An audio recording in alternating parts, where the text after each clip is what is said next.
Trump ऐसा लगता है जैसे भारत से और भारत में पीएम मोदी की योजनाओं से कुछ ज़्यादा ही प्रभावित है।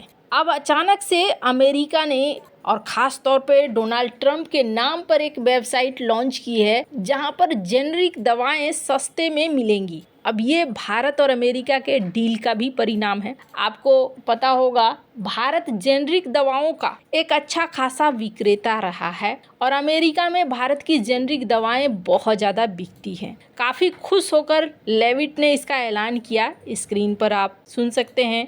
Tonight at 7 p.m. during prime time, President Trump, Dr. Oz, and National Design Studio Director Joe Gebbia will officially unveil Trump RX, a state-of-the-art website for American consumers to purchase low-cost prescription drugs. This historic announcement will save millions of Americans their hard-earned money, so make sure to tune in tonight, and we will see all of you in the news media there. क्या कह रही हैं ये? बहुत खुश हैं, लेकिन इसके पीछे भारत और अमेरिका का ट्रेड डील ये बहुत ज़्यादा मायने करता है। अब भारत से ये जेनरिक दवाएं पहुंचेंगी और अमेरिका में डोनाल्ड ट्रंप अपने जनता को दिखलाएंगे कि देखो हमने पहली बार ऐसा कुछ किया है कि अब सस्ते में मिलेंगी। लेकिन इन सारे उथल पुथल के बीच में रूस और चाइना के बीच में अचानक से बैठक हुई। शी जिनपिंग और रूसी राष्ट्रपति व्लादिमीर पुतिन के बीच में ये मुलाकात हुई और यहाँ पर दोनों ने एक दूसरे को ग्रीटिंग्स दिया। लेकिन इस मुलाकात का क्या मतलब है? क्या इस मुलाकात का मतलब ये है कि भारत और अमेरिका के डील के बाद अब परेशान हो रहा है रूस, और रूस को ऐसा लग रहा है कि भारत हो सकता है दबाव में आकर तेल खरीदना बंद कर दे या कम कर दे। अब अगर आप कुछ रिपोर्ट्स को देखें तो उसमें कहा जा रहा है कि भारत ने रूस से तेल खरीद को कम किया है। कुछ रिपोर्ट्स में कहा जा रहा है कि नहीं, भारत ने तेल खरीद को कम नहीं किया है। रूस की तरफ से भी इस बात को कहा गया कि हमारी तरफ से भारत फ्री है, जहां चाहे वहां से तेल ले सकता है, इसमें कोई दिक्कत नहीं है। हम भारत के साथ कई क्षेत्रों में सहयोग कर रहे हैं और ये सहयोग हमारा लगातार बढ़ता ही जाएगा। तो यह चाइना के साथ रूस की बैठक का एक और बड़ा कारण है और वो बड़ा कारण है न्यू स्टार्ट संधि। और ये संधि क्या है? इसमें परमाणु हथियारों के रोकने के लिए इस संधि का निर्माण हुआ था, लेकिन रूस की तरफ से ये ऑफर दिया गया कि 5 फरवरी को ये संधि खत्म हो गया। अब खत्म होने के बाद चाहिए कि हम इसे आगे बढ़ा दें, लेकिन डोनाल्ड ट्रंप ने इस संधि को आगे बढ़ाने से इनकार कर दिया। उन्होंने एक ट्वीट किया और इन्होंने ट्वीट करते हुए क्या कहा? इन्होंने कहा कि अमेरिका की सेना दुनिया की सबसे पावरफुल सेना है और मैं जब अपने पहले टर्म पर आया था मैंने फिर से इसे रीबिल्ड कर दिया, फिर से बना दिया। कई नए हथियार, बहुत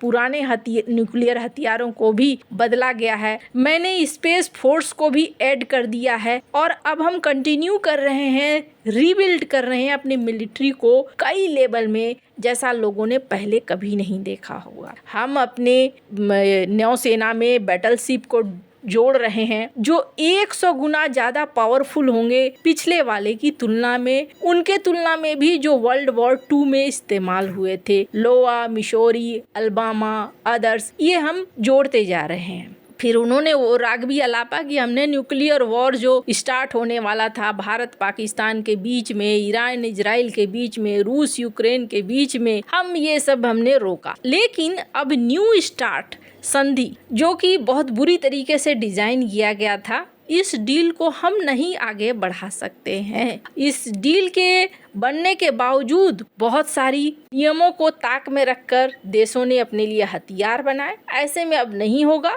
अब हमारे नए एक्सपर्ट काम कर रहे हैं और इस हिसाब से इस पर काम करेंगे। अब यहाँ पर नए बिल बनाने की बात हो रही है, यानी दुनिया एक न्यूक्लियर संकट की तरफ बढ़ रही है। अब लोग खुले हैं कि भाई जो अपने लिए अच्छे अच्छे हथियार बना सकता है वो अच्छे अच्छे हथियारों को बनाना शुरू करो। एक तरीके से ये ऐलान है। तो ये एक बड़ा कारण भी था जिस वजह से रूसी राष्ट्रपति व्लादिमीर पुतिन और शी जिनपिंग के बीच में ये बैठक हुई है। अब रही बात कि आगे क्या होगा। क्या भारत ब्रिक्स में शामिल है और ब्रिक्स का इस बार अध्यक्ष भी है? क्या अमेरिका इस पर कोई दबाव डालेगा? वैसे आपको बता दूं, रूस का एक बहुत बड़ा प्लान है। रूस चाहता है ब्रिक्स का अपना स्पेस काउंसिल हो। रूस ब्रिक्स देशों ब्राजील, रूस, भारत, चीन, दक्षिण अफ्रीका और भी सदस्य देश इनके बीच अंतरिक्ष में सहयोग को मजबूत करना चाहता है। मुख्य फोकस है मानव युक्त उड़ानें, यानी जिसमें इंसानों को भेजा जाए, और कहा जा रहा है कि ऐसा होना चाहिए कि ब्रिक्स का ऑर्बिटल स्टेशन का निर्माण होना चाहिए। जिस तरीके से अंतर्राष्ट्रीय स्पेस स्टेशन का अनुभव है और अब ये खत्म होने वाला है, तो ब्रिक्स देशों का अपना स्पेस स्टेशन होना चाहिए जिससे नासा और एसा पर निर्भरता कम हो। नासा मतलब अमेरिका और एसा मतलब यूरोपीय स्पेस एजेंसियां। इनका कहना है कि हम ऐसा कर सकते हैं, अगर इस तरीके की एजेंसी बनाएं तो ये एजेंसी हमारे लिए काम करेंगी। बात तो सही है, लेकिन इनमें से अगर आप देखें चाइना का अपना स्पेस स्टेशन बन चुका है। क्या चाइना ब्रिक्स देशों के लिए खुलेगा? नहीं खुलेगा।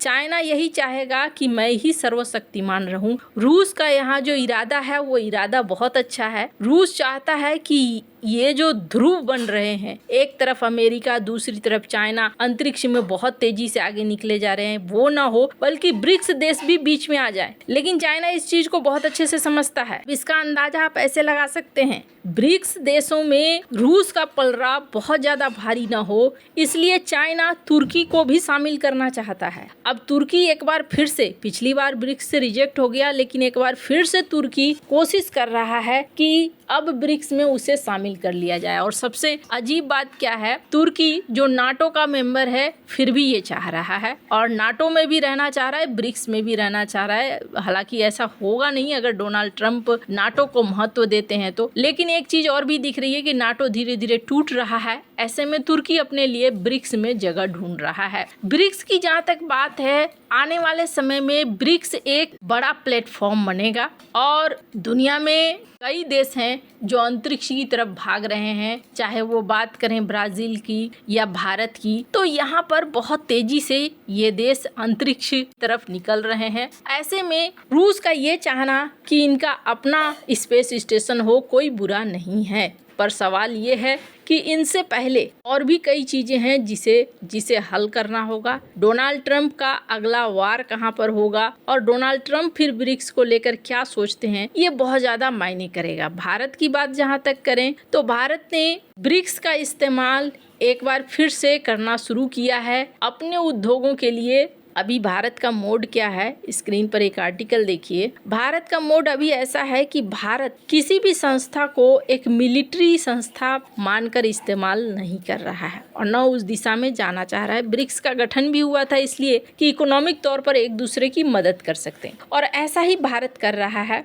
भारत ब्रिक्स देशों के साथ मिलकर अपने MSME यानी छोटे छोटे उद्योगों के सेक्टर को तेजी से आगे बढ़ाने की दिशा में काम कर रहा है ताकि बड़े बाजार मिले, और इसी के अंतर्गत भारत ने यूनिडो ज्वाइन किया है, जिसके तहत भारत को कई पार्टनर्स मिल सकते हैं, टेक्नोलॉजी मिल सकते हैं जो भारत के मैन्युफैक्चरिंग और MSME सेक्टर के लिए सपोर्ट करेंगे। वैसे आने वाले दिनों में क्या ब्रिक्स का ढांचा डोनाल्ड ट्रंप बिगाड़ने की कोशिश करेंगे या फिर ब्रिक्स जिंदा रहेगा और आगे बढ़ेगा? कमेंट कर अपनी राय जरूर बताएं। जल्द मिलते हैं अगली वीडियो में नई खबर के साथ।